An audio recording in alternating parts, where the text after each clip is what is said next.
Who wouldn't want to know who is the best football player in the world? Or perhaps who is the best in English Premier League?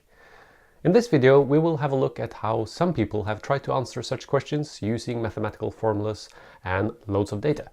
Coming up.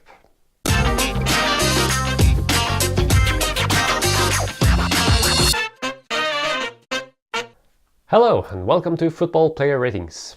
My name is Lars Magnus, and in this video we will look at how to rate and rank football players using objective measures. Which such objective measures are available to the public? Where can they be found? And can we say anything about how good they are? So first, where to obtain football player ratings? Well, one place we can start is to look at the computer game Football Manager. They boast an extensive database of players from around the world and describe these players with many attributes. However, we are looking for objective measures in this video, and Football Manager uses scouts to obtain their data, and therefore are likely to have a significant subjective component in their player ratings. According to the book Soccermatics, the database of Football Manager was recently purchased by the company Prozone, which is now supplying it to the clubs. A lot of other football games, such as the FIFA series, also assign ratings to football players. However, as with the Football Manager ratings, they are based on human input and therefore fail to qualify as an objective measure of the quality of football players. Some websites for football statistics have their own football player ratings, such as WhoScored and Skåka. Both use detailed match data from Opta to calculate the value of individual player involvements, which are then aggregated into individual ratings for each player. Both sources are fairly careful with respect to giving out details about how their ratings are calculated, and it's difficult to assess the quality of the resulting ratings. There are other sources of football player ratings that are even more hidden from view. For a while, the webpage Goal Impact presented blog posts about results from their football player rating system. Although the blog is not frequently updated anymore, the author continues to share information about player ratings on his Twitter account. However, it remains a mystery exactly how the ratings are calculated, and it's therefore difficult to reproduce them and to assess how good they are compared to other football player ratings. Another webpage that mentions football player ratings is Remix. There are no details about their rating system on the webpage, so there's not really anything to comment on, but it could be worthwhile to check out. I have also come across an article on the webpage tranceanalytics.com that discussed a generalization of the ELO ratings initially developed for chess, applied at the individual player level in football. This appears to be an interesting way forward, but from the article it seems that the authors were still some distance from obtaining a fully functional rating system. The last of the rating systems that I am aware of and that has been published online was the Player Performance Index for the English Premier League. The aforementioned book Soccermatics by David Sumter discussed this system and its origins. Unfortunately, it seems that the system is no longer available online, and one has to use the Wayback Machine just to see how it used to be presented.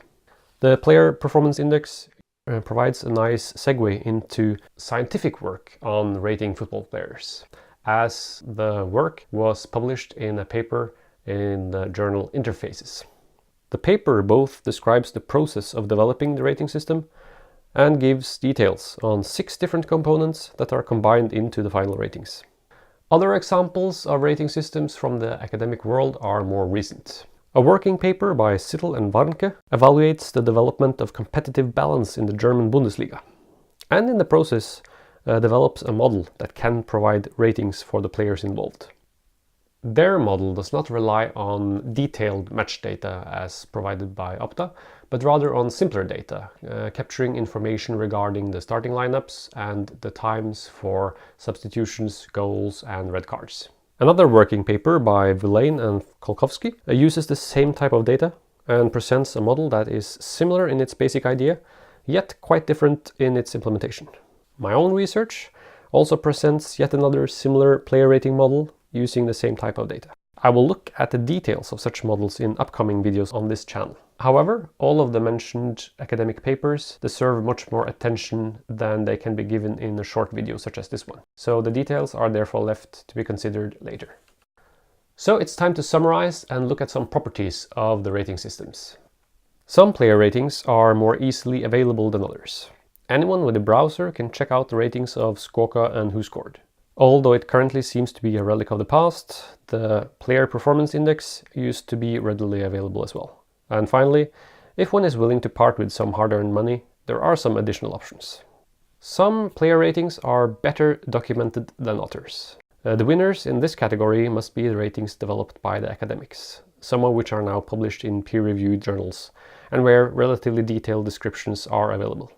Another important factor of player ratings is the number of players covered. It seems that goal impact is the one that can boast the largest coverage here, while the other ones tend to cover smaller sections of time and space. Finally, let's look at which ratings are most accurate. Well, in fact, we really have no reliable information regarding this, which is of course rather disappointing. Considering all the different player rating systems discussed so far, why should you be subscribing to this channel on player rating systems? First, many of the other sources do not provide the details on how the player ratings are calculated. Now, if the number crunchers do not provide the details about how the numbers are calculated, why would anyone believe in them? Second, the ratings are not always freely available to the public.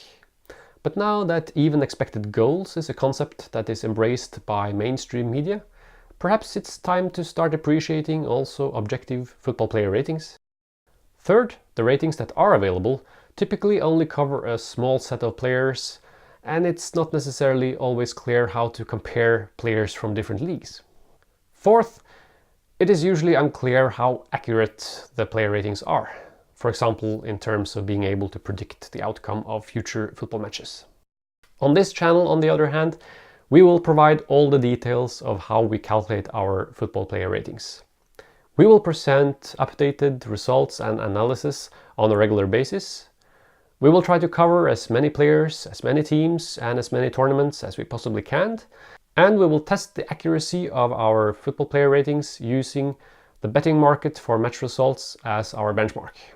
So stay tuned for more videos on football player ratings. Have a nice day and see you again soon.